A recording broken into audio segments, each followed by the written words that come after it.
Hi everyone, and welcome to the final lecture. In the previous unit, we started thinking about to what extent a woman could approximate herself to God if the Trinity was understood as exclusively male. We also thought about how the church continued to feel tension because of women's claims to prophetic authority, and the ways in which women began to kind of challenge the gender hierarchy by claiming that God was actively speaking through them. This lecture will take those themes a little bit further, and we will think about the creation of the canonization process and Inquisition in response to this wave of religious experimentation that we've been looking at in the course thus far. I will provide historical context for the heretical movements just to allow you to see how women's claims to prophetic authority were actively suppressed and challenged by the clergy in the 14th century. Okay, let's get into it. I also want to add that this lecture might just be a little bit longer than usual because I'm going to give you some kind of concluding thoughts and big picture ideas about the significance of the course at the end. So I really hope that you'll watch this all the way through. But just in case you don't, I'm packing in kind of the most important historical context here at the beginning so that you're not going into the sources blind. In the previous unit, we looked at 13th century Beguines in the Low Countries and their tentative support from the clergy. However, as the movement grew and Beguines continued to resist vows of enclosure, they became progressively associated with heresy and even with prostitution, simply because of their refusal to take those vows of enclosure. The readings in this unit move us into southern France, where the Beguine movement spread between the 13th and 14th centuries and really found a very receptive audience in the laity. In this region, the people had less oversight from the French monarchy and the church due to their physical distance from Paris and Rome, as well as the geographic separation created by the surrounding mountain ranges. This meant that the people in southern France developed their own regional culture, which perhaps accounts for why it became a hub of heresy, at least in the minds of clerical authorities. So you can kind of think about the regional differences between the urban environments in the United States today and the more regional cultures that develop in kind of rural pockets. Which isn't to say that all of southern France was rural, just that they had a different culture that developed. Two of the main heresies that circulated in southern France were called Catharism and the heresy of the free spirit. Historians disagree about how radical Cathars really were, or if they were actually an invention of the church to assert their control over the outspoken critics of the clergy. Without getting too far into the historical context of their origins, or the origins of Cathars' beliefs, which probably have roots to some extent in early Christianity and Gnosticism, I want to give you a rough outline of kind of the big picture ideas that the church accused them of. Cathars were said to be dualist, who believed in two gods, one who was good and represented the spiritual world where our souls come from, and the other god who was responsible for the creation of the material world that we live in currently. So you can see there's a real divide between body and soul in this framework. Because of the ways in which this evil god was assimilated to the God of the Hebrew Bible or the Old Testament, historians think that these beliefs, as I said, might have come from early Christian writings that really didn't make it into the official Bible, but nevertheless continued to circulate in the Byzantine Empire and eventually made their way into the West during the 12th century Renaissance, during the translation movement. So some of the other things that they idealized maybe will sound more familiar to you. Cathars promoted poverty, chastity, and they really were embracing asceticism all around. But for them, they really wanted to detach themselves from all material ties and obligations in this world. And this included things like civic oaths, not just their social status, but also all of the kind of social obligations that typically directed one's place in society. The rejection of the physical world and human body as inherently evil also meant that they rejected all of the sacraments of the church, particularly marriage, right, and the Eucharist. And they also rejected the institution of the church itself, um, not to mention secular authority in general. Because they don't agree with the physical world, they viewed all kind of social hierarchies and systems of ties to one another as irrelevant because they were only focused on their spiritual perfection. So this belief system made them a really dangerous social movement from the perspective of the clergy and feudal lords because it really threatened to level the social hierarchy and really it could disrupt and create a lot of ideological instability if it took root in one's community. So this brings us to the other heresy, which is called the heresy of the free spirit. And it's a little bit less radical, mainly because there's not really dualism happening in this case. The heretics of the free spirit basically believed that one could annihilate their own will and fully embody the will of God while on earth. So basically, this is very similar to what we saw in previous units, the way that saints would use asceticism to perfect themselves and rid themselves of all temptation.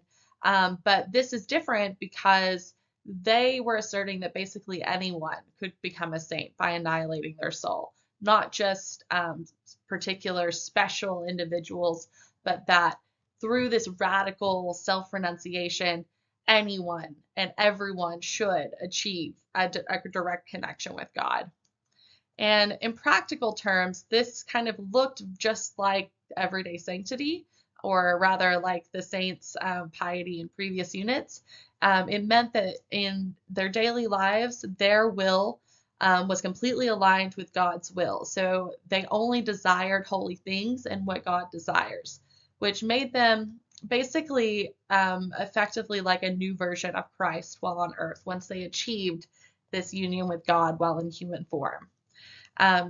Normally, this union was seen as temporary, right? It's an ecstatic trance in which a saint would receive a vision from God at a specific time, but it wasn't their permanent condition.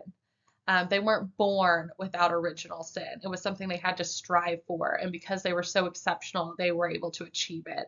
And also, again, through the grace of God, they were able to achieve it. But in contrast, for the free spirit heresy, the followers of this movement believed that once they established this union with God, it was lasting. And they were no longer even physically capable of sin. This meant that Jesus wasn't all that significant, right? Because Jesus likewise lived on earth free of sin, but spiritual perfection in that sense is not unique if everyone is capable and encouraged to achieve that level of spiritual union with God. This also meant that they didn't have to continue performing penance, which is unique and different from the units, particularly the last unit. And they didn't need the sacraments. They also didn't need to submit to the authority of the clergy or even the Pope, because they in themselves were the will of God and the voice of God. At least these were the claims that were associated with them by church officials. Their critics also asserted more radical things, such as the free spirit heresy being a kind of framework for allowing things like illicit sex and doing corrupt rituals akin to witchcraft. So there's a broad spectrum of charges that are launched against these heretical movements. And the same types of charges are also thrown at the Cathars, as we'll see. Okay, that brings us to the French mystics who were burned at the stake in the 14th century for heresy that you will be learning about in this unit. So I want to go ahead and introduce you to kind of their beliefs and the ways in which they were associated with these heretical movements. First, there's Marguerite Porete, one of the first people associated with the heresy of the free spirit that we were just talking about, and the concept of the annihilated soul, which we'll be learning a lot more about. We don't know much about her life, except that she was probably a Beguine in France. We also know that she took on a lot of religious authority in her lifetime. So she certainly circulated her religious treatise, The Mirror of Simple Souls, to the laity and even to members of the clergy for their approval. But this self-promotion in particular seems to have collected even more attention than she would have liked, particularly negative attention from the clergy. At one point, her text was actually burned in front of her sometime between 1296 and 1306 to really affirm to the public and to her that the beliefs were unacceptable. And she really was at this moment in a real between a rock and a hard place with the church. So she kind of concedes, and the bishops order that she stop circulating the text, or else they will turn her over to secular authorities for punishment. And this is generally what happens with heretics. They're given the option to recant and to affirm their submission to the church. And this is ideal because from the clerical perspective, this means that their souls will be saved. You don't actually want to send someone to death at this stake because that means another soul has been lost to Satan. So by 1308, however, Marguerite once again was taken into custody as secular authorities. And it seems that although she had revised parts of her text that were deemed problematic, which was in line with what the church had required of her, she ultimately did not listen to their demand that she stop circulating it. Basically, that she stopped acting in a preachoral or a pastoral mode. Preachoral is not a word, but basically they wanted her to stop acting as a preacher and circulating her beliefs in a way that rivaled the clergy and undermined the spiritual authority of the clergy. So after a very lengthy and very fascinating trial, Marguerite was condemned as a relapsed heretic. And at this point, she was burned at the stake in Paris. And this all happens in 1310. The following year, at the Council of Vienne, church officials discussed Marguerite, as well as the Beguines of the Low Country in general, who they condemned as heretics. And they said that women commonly known as Beguines, who took no vows of obedience or followed an approved rule, the women who wore a special habit and, as if insane, discoursed on the Trinity and the Holy Spirit, were heretics. And in particular, that these women were leading simple people into error under the pretense of sanctity. And this rhetoric and kind of the hostility of this rhetoric in the way that it's framed in really gendered terms, the female claims to sanctity as being invalid, it highlights this heightened suspicion that's really being directed toward women in the 14th century. And that brings us to Napus Spinetta, who was also a Beguine, and she lived in southern France. And she was burned at the stake around 1328 for claiming to be possessed by the Holy Spirit and totally free of sin. So kind of a similar claim to the idea of the annihilated soul that Marguerite circulated. However, Napus also harbored some dualist beliefs, so some ideas kind of similar to Cathar's, but not quite. She really wasn't a Cathar, but she had this kind of dualist understanding about the battle between the God of good and the God of evil that you will see show up in her Inquisition testimony. Unlike Marguerite, we only know about her life and her beliefs through the lens of the Inquisition testimony associated with her. Her claims to prophetic authority were heavily influenced by the apocalyptic expectations of the Franciscan preachers in France, particularly the preacher John Olivi, Peter Olivi, who was very active in southern France. But what's interesting is that although Olivi claims to not have known Napus, she claims that he was actually her spiritual co-redeemer, modeling themselves as kind of a new Mary in Christ. So you'll see those ideas come up in her Inquisition testimony as well. Rather than deny her beliefs, the really striking thing about her testimony is that she seems openly defiant, and she seems very fervent and very committed to her understanding that the clergy is no longer capable of mediating access to God or controlling the sacraments at all, because she sees the church as an entirely corrupt institution. In fact, she called the reigning pope actually the Antichrist, which is just about as aggressive and hostile a claim as one can make. So rather than kind of concede or walk back her ideas like most people, she really stood firm, and it seems that she really embraced her fate of being burnt at the stake. And in this sense, you can kind of think of her as taking on the mentality of a martyr of the early Christian church. But despite all of these radical aspects of her belief, her ideas of herself as the new Mary in Christ, her understanding of her place in the economy of salvation is really similar to the women from previous units. So be careful not to look at her as an entirely radical figure, but also keep in mind the nuanced ways that she's really coming out of these earlier religious movements. The readings for this unit are therefore meant to help you reflect on how the mysticism of beguines like Marguerite and Proust really challenged the church hierarchy and the gender implications of their claims to authority. And I also want you to consider how their influence was physically restricted by the creation of the Inquisition. As you read, ask yourself, why were these women condemned as heretics? But other women, like Mechthild of Magdeburg, who also was alive during the creation of the Inquisition and also circulated her visions and claimed to be a co-redeemer with Christ, was not. What particular beliefs did Marguerite and Proust convey that really crossed a line? Are they describing their union with God in different terms? Are they understanding gender in different terms? Keep all of these questions in the back of your mind. And I gave you the text by Bernard Guy so that you also have a framework for sort of understanding the sort of issues and tactics that the Inquisition was engaged with when they would go into a community. So you'll get more context on what that means as we move into the lecture. But just for now, use Bernard Guy's text as kind of a framework for understanding how the clergy is defining heresy and what they're looking for in particular when they are trying to find a heretic. Okay, so let's get into the historical context.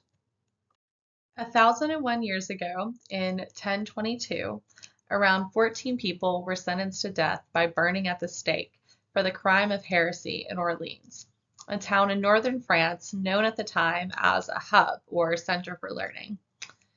The king at the time, Robert II, Robert the Pious, and his queen Constance ordered and oversaw their execution. Historians disagree on Robert's exact motivations for enforcing this punishment, but he became the first of many French kings to use his persecution of heresy as a way of promoting himself as a defender of Christendom, and thereby validating his divine right to rule to the public. Basically, Robert wanted to be viewed as the arbitrator of God's justice on earth, which meant that he needed to rule France like God would rule the new kingdom of heaven. According to church doctrine, heretics, including Jews and Muslims, would either convert to proper beliefs before the final judgment or spend eternity suffering in hell. There was no place in heaven for heretics, basically. And so Robert's kingdom likewise needed to be free from all spiritual corruption. Following Robert, many French kings used crusading and their support of the clergy to validate their divine right to rule in very similar terms. So who were these heretics in Orleans, and how were their deaths understood by the public? They seem to have been an early sect of Cathars, mostly members of the aristocracy with very educated backgrounds, but importantly, at least two of these heretics were priests or members of the clergy. All of the heretics, and this is important, were willing to go to the stake rather than denounce their beliefs. So to call them a heretic maybe is not the most appropriate term to use. They certainly didn't think of themselves as heretical, at least not initially. A witness of the execution reported that when the flames began to burn them savagely, They cried out as loudly as they could from the middle of the fire that they had been terribly deceived by the trickery of the devil, and that the views they had recently held of God were all bad, and that as punishment that for this blasphemy, they accepted their fate on the stake. And they knew that they would also endure eternal torments after they died in hell.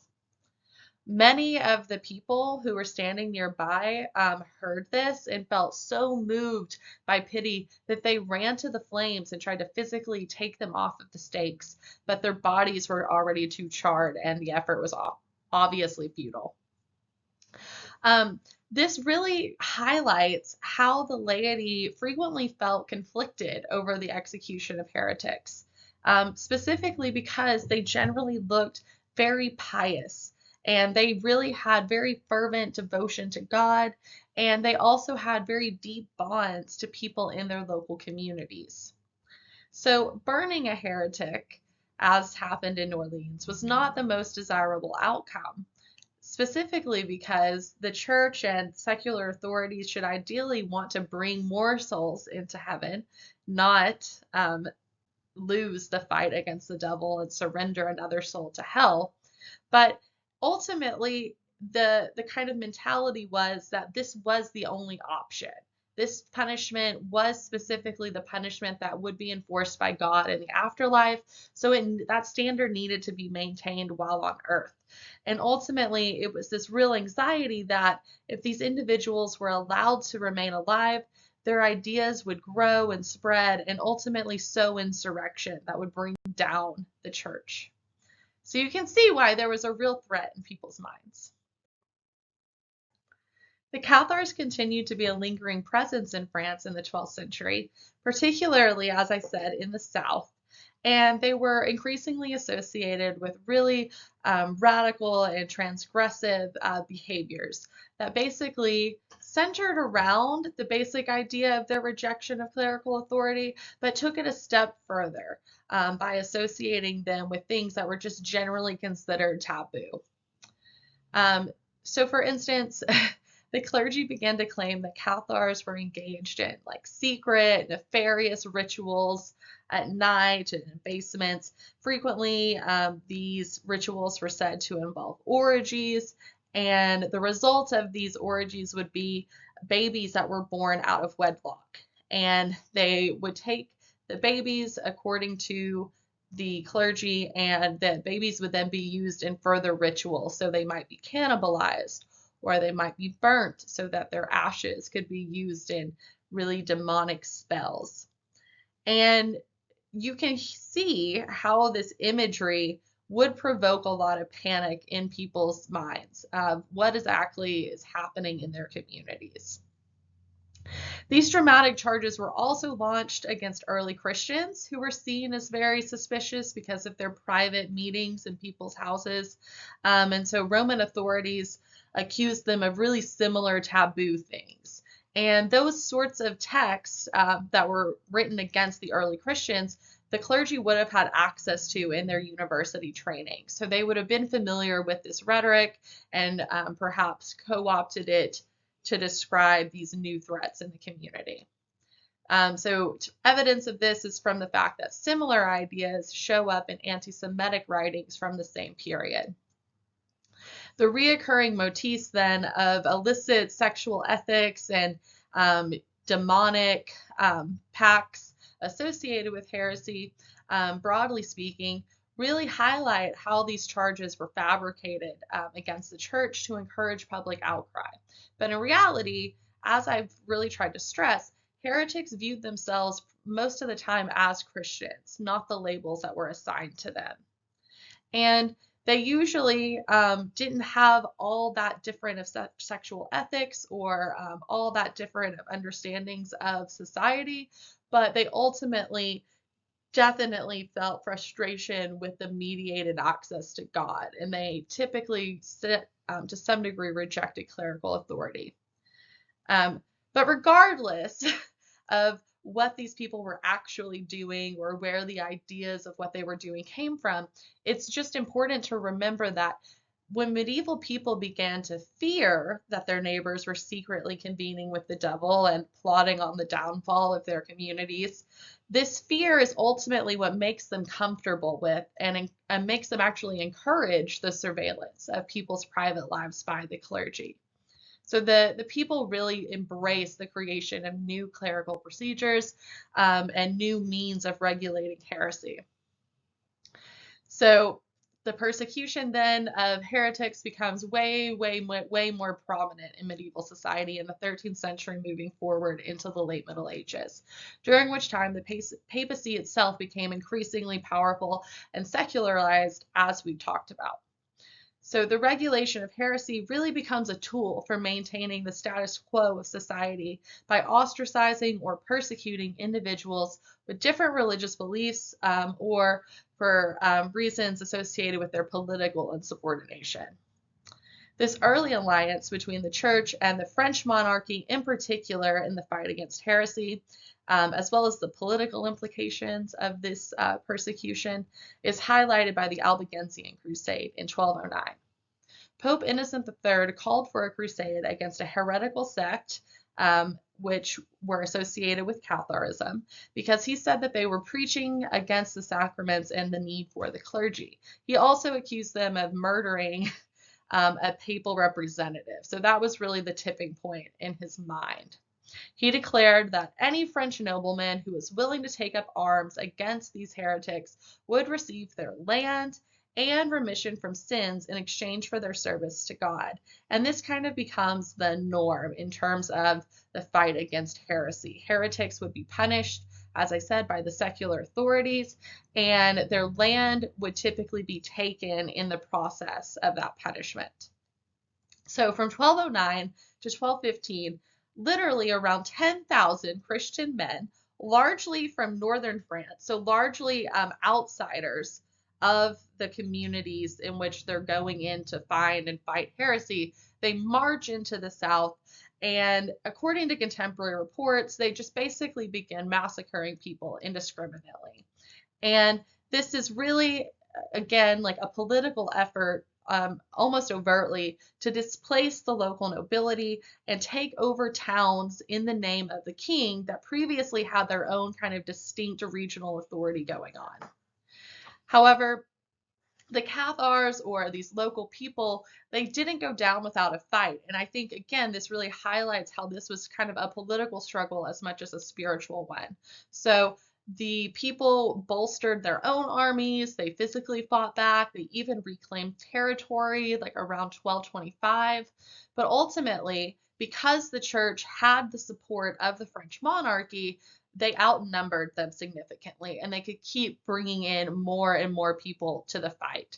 So in 1215, while this crusade is actively going on and the church is actively winning, it looks like, on the ground against heresy, Pope Innocent III calls for the Fourth Lateran Council. And this council establishes the guideline that the clergy have to turn over heretics to their secular governments for punishment. It puts this into writing. And from this basic guideline, the Inquisition, or formal process for investigating heresy, was then formally established and elaborated upon by Gregory IX in 1224. So he is the pope that creates the actual group, the Inquisition, to find and suppress other heretical communities. But he's also still very much invested in pushing out the presence of Cathars in southern France.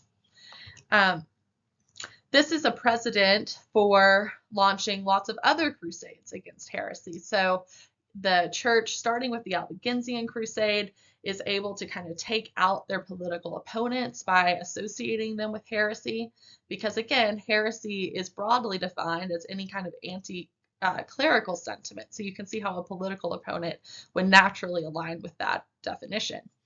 And this becomes kind of a norm. So it leads up to this really incredible moment when the church actually calls a crusade against all supporters of the German Emperor Frederick II. And they actually label him as the Antichrist.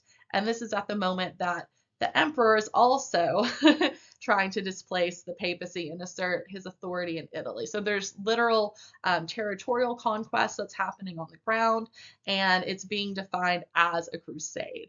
So this is major in terms of the history of the development of the Inquisition.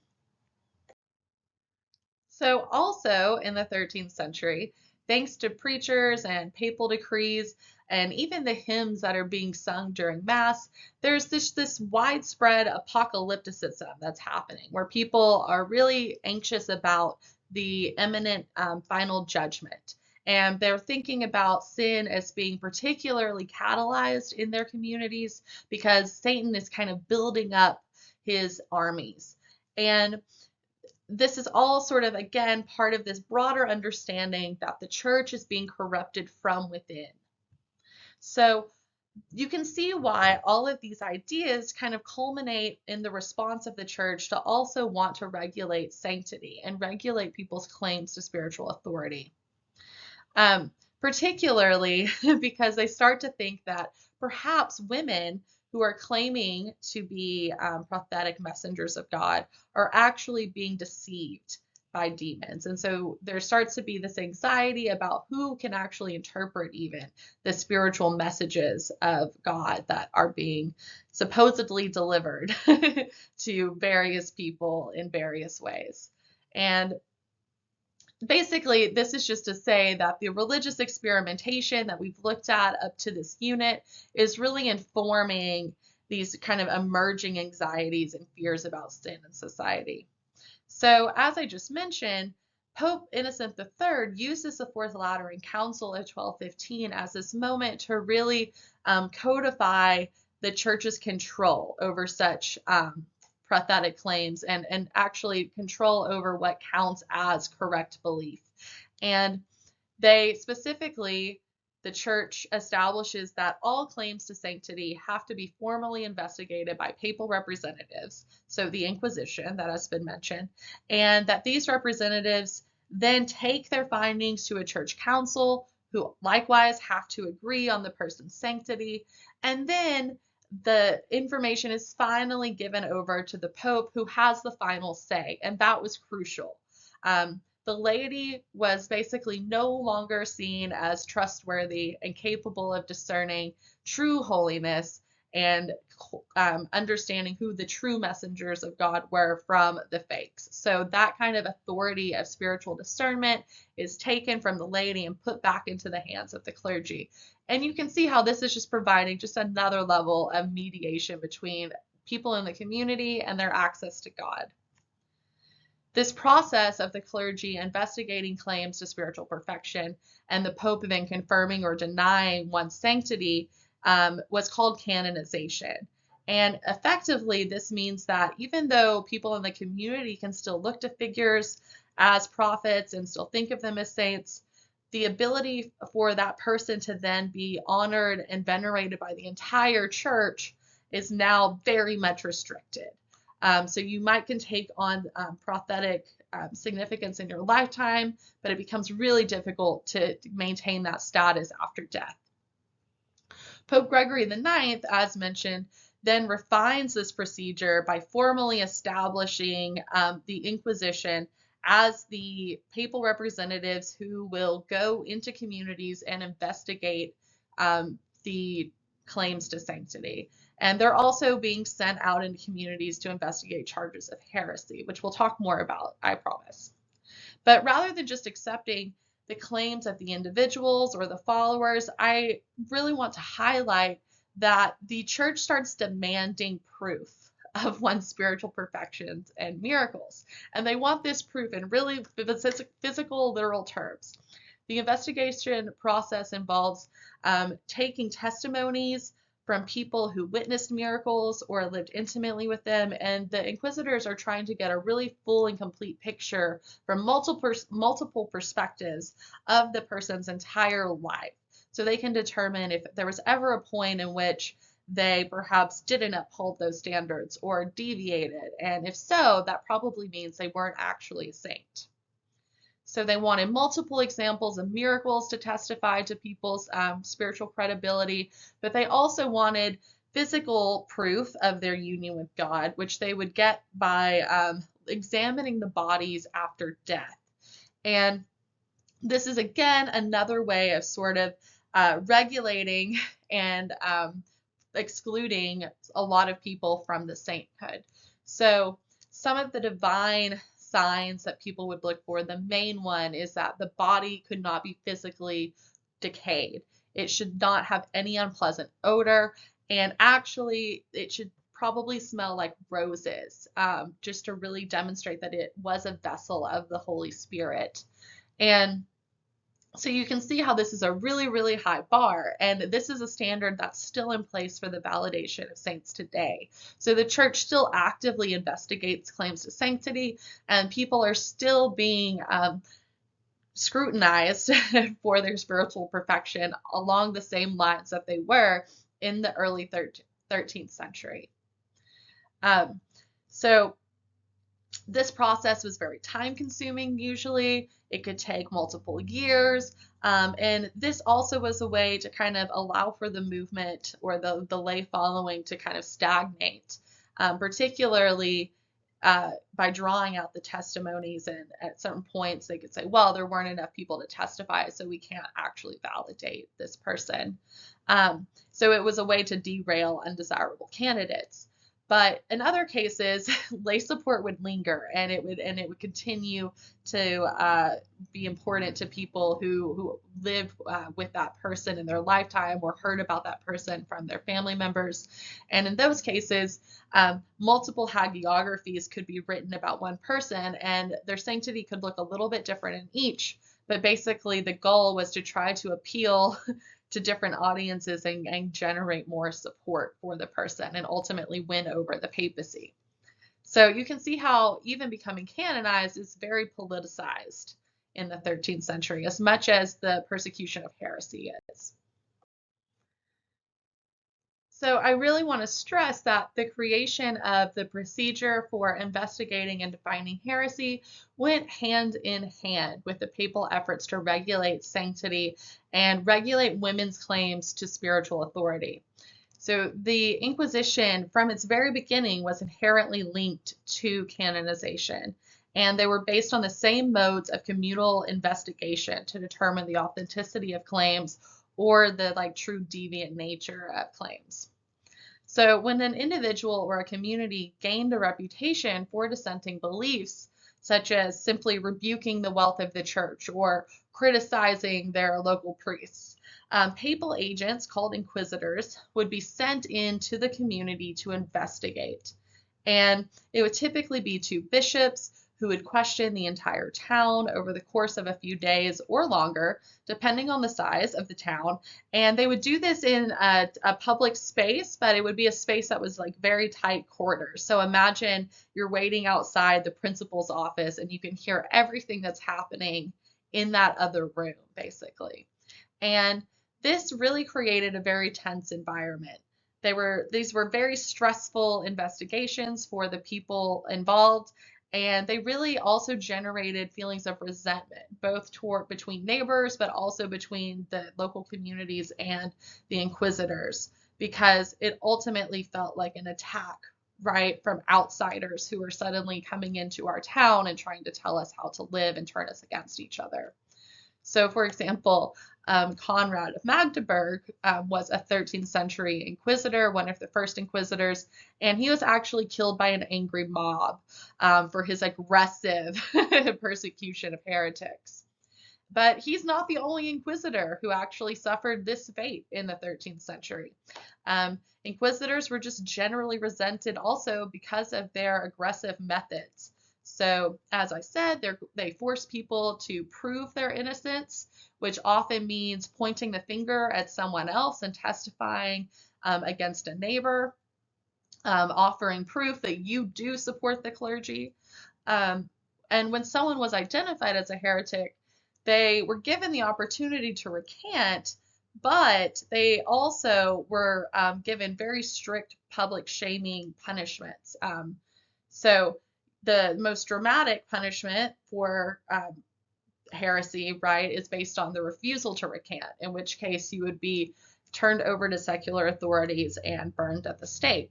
But if you are a repentant heretic, like Marguerite was initially, you would be asked, not asked, you would be told to perhaps wear a yellow cross to indicate your penitential status to the public. You would be forced to surrender all of your property to the king, who then would have his vassals come in and they would suddenly have your castle. Or you could be imprisoned or put at the stakes. So, stakes. So punishments like these were all generally public, and they're really meant to reinforce that these heretics are shameful and that they're hurting society. So this was an obvious fear tactic to keep others from following in their example. But it could also have the opposite effect. As mentioned or alluded to with the story of Orleans, most people who went to the stake did so with kind of a stoic determination that really resembled the martyrdom of early Christianity. And it really inspired people to feel that they were perhaps being wrongly accused and wrongly persecuted. And so in some cases, the king or the pope would start to get reputations for being really oppressive, and their aggressiveness toward heresy was used as proof that they were actually heretics themselves. So this happens with Pope John the 21st, who you'll be hearing about from Not Proust. So depending on kind of their relationship with the community, these executions could go either way.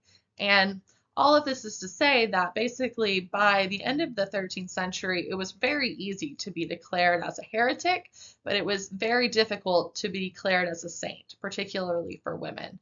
And so even though what counted as heresy was kind of a sliding scale, it was kind of up for debate and kind of depended on the person that was judging you. By the end of the 13th century, there are very rigidly defined standards for orthodoxy. And these standards are used to enforce sanctity, but they're also used to, again, reinforce what is supposed to be normative behavior and belief in society. So this is to say that as the witch trials of the late Middle Ages demonstrate, it was really, really common for women to be suspected of heresy in contrast to men. And Pope John the 21st famously directed the Inquisition's attention toward the threat of witches and sorcery in society. And he, again, describes these things in very feminine terms. Witchcraft was associated with kind of sexual deviance and erotic pact with the devil. And you can see how these stereotypes become associated also with single women like beguines. So this was the natural progression, I would say, in terms of the church's marginalization of women. And we have to understand these understandings of heresy and the fixation on heresy as really indicative of the cultural climate toward women in the late Middle Ages. In which case, women are being treated with more and more suspicion.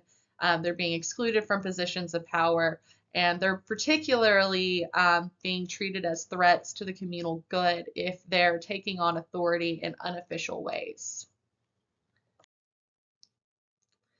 So I've tried to allude to this, but essentially this is the moment in the 14th century when society becomes really invested in persecuting marginalized groups and regulating any unauthorized claims to authority.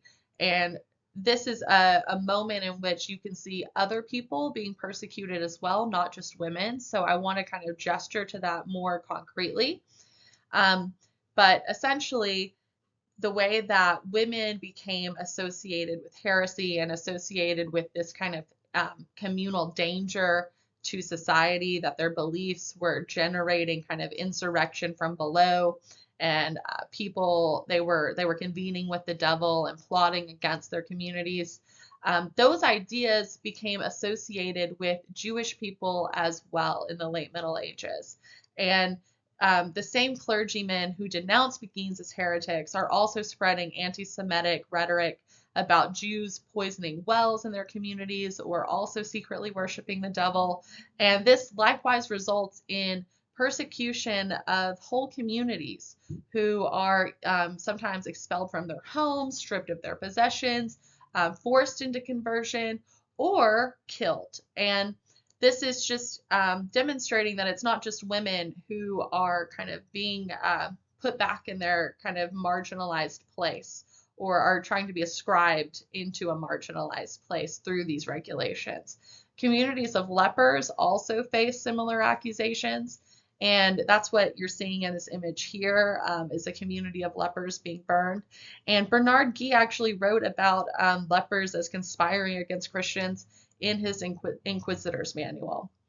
So this culmination, I guess, of intolerance toward marginalized groups, it represents a real turning point in Western society when monarchies and the church became deeply invested in regulating people's private lives by defining crime in new ways and also elaborating on legal codes for enforcing punishments. So that brings us to the end of the lecture, and I know I've gone way longer than usual, but I really want to leave you with some concluding thoughts about the significance of this course. I've really asked you to consider the ways in which the imitation of Christ and understandings of Jesus were used by individuals to claim agency and really to take control over their own salvation. To some extent, we saw the way religious devotion could be empowering and allow one to take on communal significance and authority. But we also, particularly in the last 2 units, have explored how such claims frequently depended on renouncing social status and literally embracing a life of physical pain. Overall, I hope that you take away from this course the way that the laity was constantly demanding more immediate access to God and constantly critiquing the clergy for their abuse of power. The church was never actually able to maintain this monolithic authority that it idealized itself as having. There was always resistance on the ground. And you've really charted that growing discontentment throughout the Middle Ages and really put new emphasis on the way people, that was my dog, understood the spiritual mediation of the clergy. You also learned about their understandings of secular corruption and how, as the church became increasingly entangled with a secular hierarchy, it led to more and more pushback from the laity who thought that they really should just be overseeing the spiritual aspects of society and not regulating the secular world. In this unit, especially, we've thought a lot about how claiming a direct union with God could imply that one didn't need the clergy or the sacraments at all.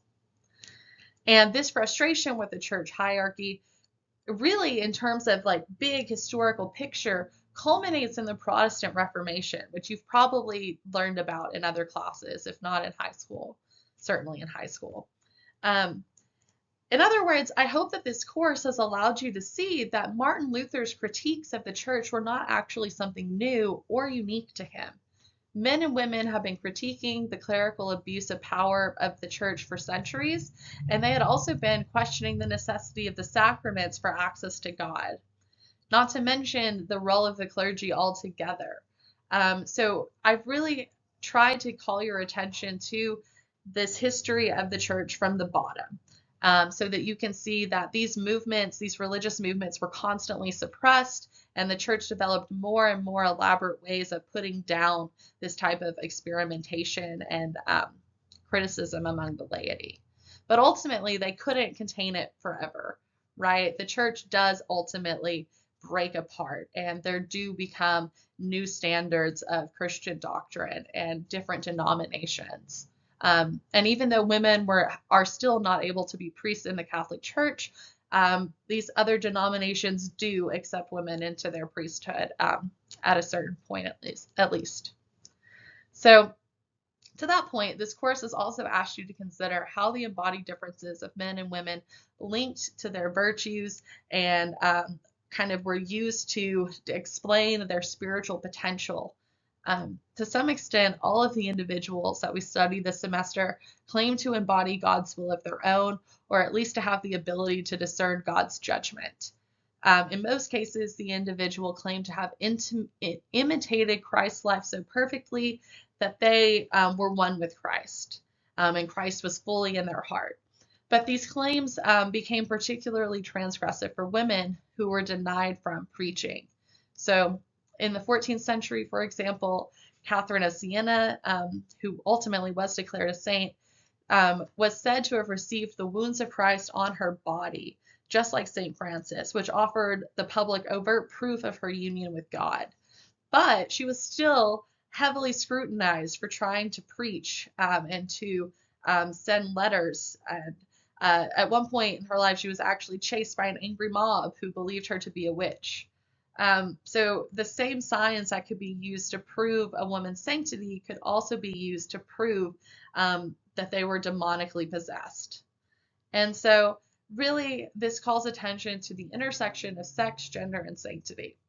We know that women continue to claim prophetic authority. For example, Catherine of Siena and her contemporary Brigitte wrote letters to the Pope actively, also to secular rulers, and they really tried to communicate their vision from God of how society needed to be ran. And they openly condemned papal corruption after the Pope moved his seat of power to a palace in Avignon. Um, and these women also had huge followings and were generally accepted as authority figures in their lifetime because of their visions.